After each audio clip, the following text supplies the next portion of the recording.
Hello, my name is Azna, and I'm a Master Psychic Medium, and today we are going to do a simple training exercise of self-awareness. The reason I put this as the first training exercise is simply because you need to be aware of what's going on in your body, whether that be your physical, spiritual, emotional, or mental body. You need to be aware of what's going on. Because if you are doing your spiritual journey and you're going on your inner quest, you need to know when something is in balance and when something is out of balance. So to begin this lesson, simply close your eyes and begin a deep breathing rhythm. Inhale, hold, and exhale. Inhale, hold, and exhale. Establishing a breathing rhythm is very useful for when you want to have an energy flow going through your body, constantly renewing your energy so that you can do more and achieve more during training. First, we're going to pay attention to your physical body. This should be the easiest to do. In your physical body is simply how you feel right now. Is there any pain you can work on? Are you expressing any sort of illness or symptoms that you can pinpoint? Make sure to write these down, because if you can tell if something is out of whack, because something new will appear that's not normally there, especially since a lot of spiritual illnesses carry over to the physical world. Secondly, your spiritual body. Your spiritual body is a little harder to detect, and you might have to go into a meditation state to begin this. But if you are trained to do it, you can simply just imagine how your spiritual body feels by analyzing your chakras, your key points, and how your inner state is. Spiritual bodies are easier to detect any issues, simply because they will be drawn to them. Your attention will be drawn to any issues that immediately need to be seen. Thirdly, your emotional body. Your emotional body is simply how you're feeling, but you can feel it all over your body. It's any emotions you feel all the time, anything that's in the background. And if you're aware of anything that's normally there, that's fine, that's good, make note of that. But if anything new shows up out of the blue, like randomly, it's usually some problem.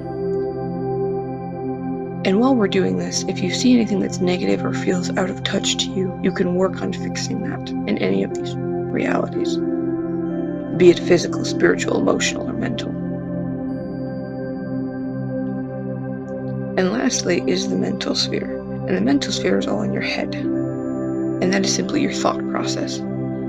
Thought processes are not really seen as useful, but they are actually very, very intuitive on what is going on. You can tell by your average thought process exactly what every other body is doing.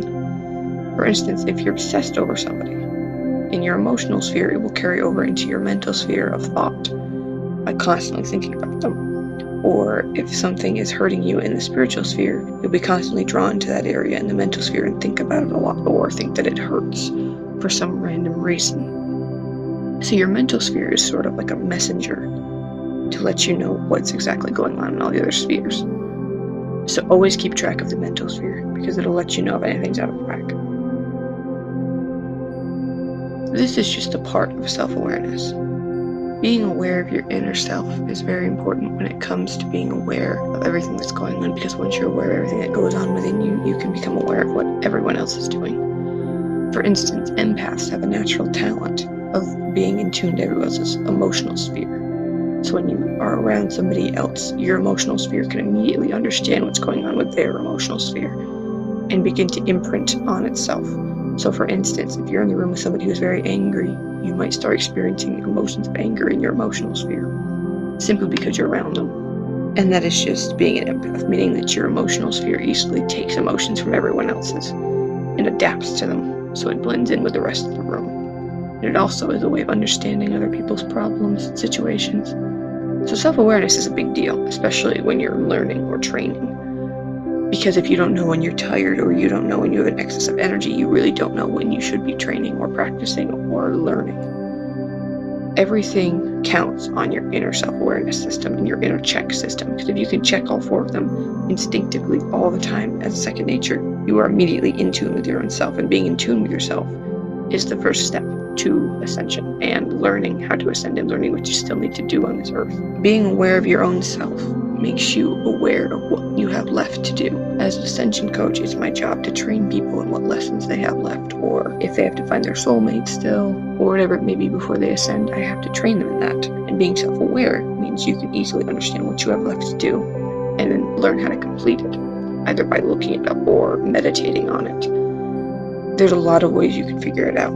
But being self-aware is also being aware of everything you have going on, past, present, future. That could be past lives, that could be your present self in the present moment, or the future self. And these are pretty advanced concepts. You don't have to start on that right away. But just understanding that you have this sort of self-awareness in you is enough to start. And as we go along in our lessons, the basic training that I'm including here will be very helpful for you.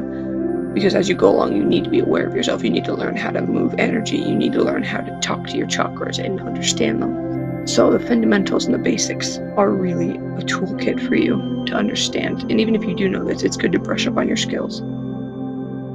So that's it for the first lesson of basic training. And I hope you guys enjoyed this. And I'm going to be including more into the basic training skill set for you guys to get started on your spiritual journey.